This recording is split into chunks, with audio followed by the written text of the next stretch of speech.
Assalamualaikum warahmatullahi wabarakatuh. Perkenalkan, nama saya Muhammad Fathul Khalis, nomor induk 601961117. Ekonomi Syariah D. Di sini saya akan menjelaskan materi metodologi penelitian dari pertemuan 5 sampai pertemuan 8. Yang pertama yaitu bentuk penalaran ilmiah atau silogisme.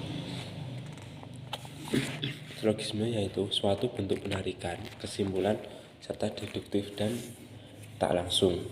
Yang kedua yaitu jenis-jenis silogisme. Yang pertama, kategori silogisme yang berupa kesimpulan kategorinya.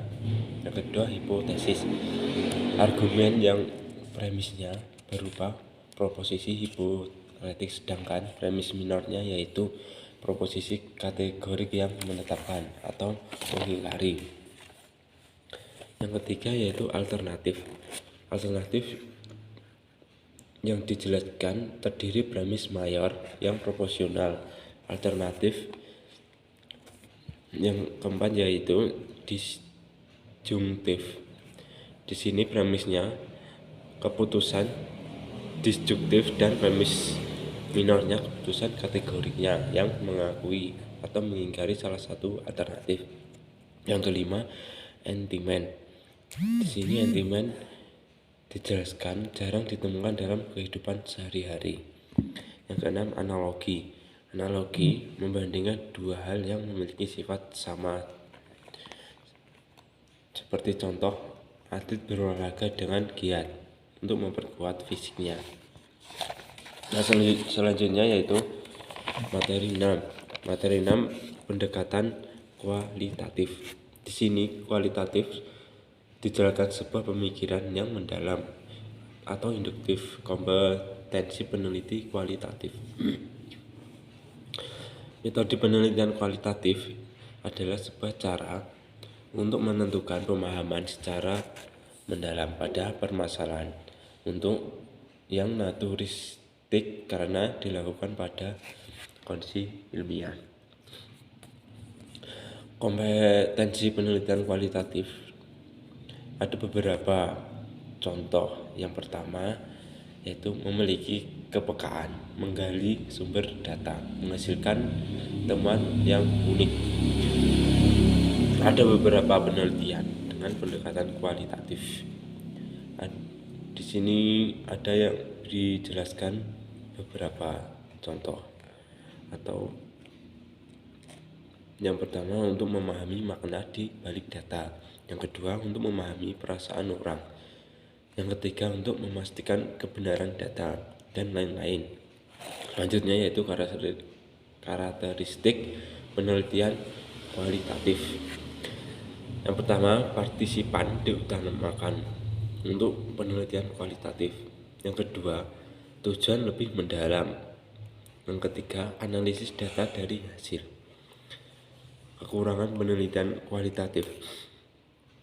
Yang pertama yaitu hasil bergantung pada pengalaman dan pengamatan seseorang. Jika pengalaman atau pengamatan seseorang tidak penuh atau tidak bisa menjadi penelitian kualitatif, menjadi kurangnya di situ. Yang selanjutnya yaitu pertemuan ke-7, penelitian kuantitatif. Di sini penelitian kuantitatif dijelaskan penelitian ilmiah yang sistematis terhadap bagian dan berupa data, angka, dan analisis statistik. Di sini dijelaskan ciri-ciri penelitian kualitatif. Yang pertama yaitu data yang dikumpulkan adalah numerik. Yang kedua, hasil penelitian dijadikan dalam bentuk data. Yang ketiga, perhitungan waktu penelitian. Yang keempat, hasil dapat digeneralisasi. Yang kelima, relatif singkat. Dan yang keenam, dipandang lebih kredibel. Di sini dijelaskan kekurangan penelitian kualitatif. Yang pertama, berdasarkan pada asumsi.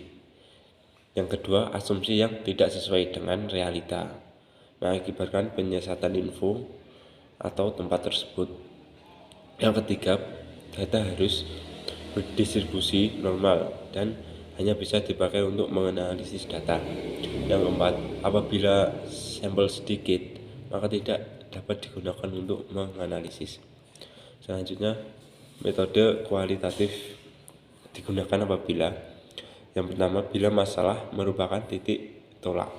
Yang kedua, bila penelitian ingin mendapatkan informasi yang luas dari suatu populasi, cocok digunakan untuk mencari informasi. Yang ketiga, bila ingin diketahui pengaruh perlakuan penentu terhadap yang lain. Yang keempat, bila peneliti bermaksud menguji hipotesis penelitian, dapat terbentuk deskriptif. Yang kelima, bentuk penelitian yang ingin mendapatkan data yang akurat berdasarkan fenomena dan empiris yang ada. Nah, selanjutnya pertemuan ke-8, dasar penelitian. Yang pertama, pengertian dan urgensi penelitian. Penelitian merupakan kegiatan pengumpulan atau pengolahan, analisis, dan penyajian data secara objektif, sistematis, empiris, dan untuk memecahkan suatu persoalan.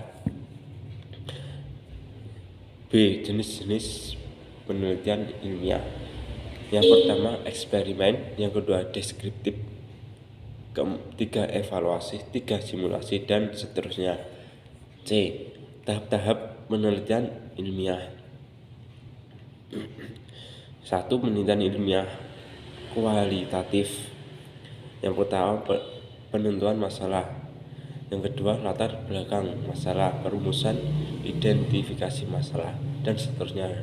Di dalam penelitian kualitatif itu harus sebelum penelitian bisa menguasai dan bisa mematangkan apa yang harus diteliti. Yang kedua, tahap pelaksanaan. Tahap pelaksanaan yang pertama, pengumpulan data, observasi, dokumen, triangulasi. Yang B. Pengolahan data. Yang pertama, klasifikasi data, coding atau pemberian tanda atau simbol. Yang ketiga, pemberi angka pada lembar jawaban. Yang keempat, menggambarkan jawaban responden. C. Analisis data. Yang ketiga, yaitu tahap penulisan laporan penelitian. Yang A. Teknik penulisan laporan. Yang B. Penulisan petunjuk laporan. Mungkin itu yang bisa saya sampaikan dari pertemuan 5-8. Mungkin ada salah kata ya, mohon dimaafkan. Wassalamualaikum warahmatullahi wabarakatuh.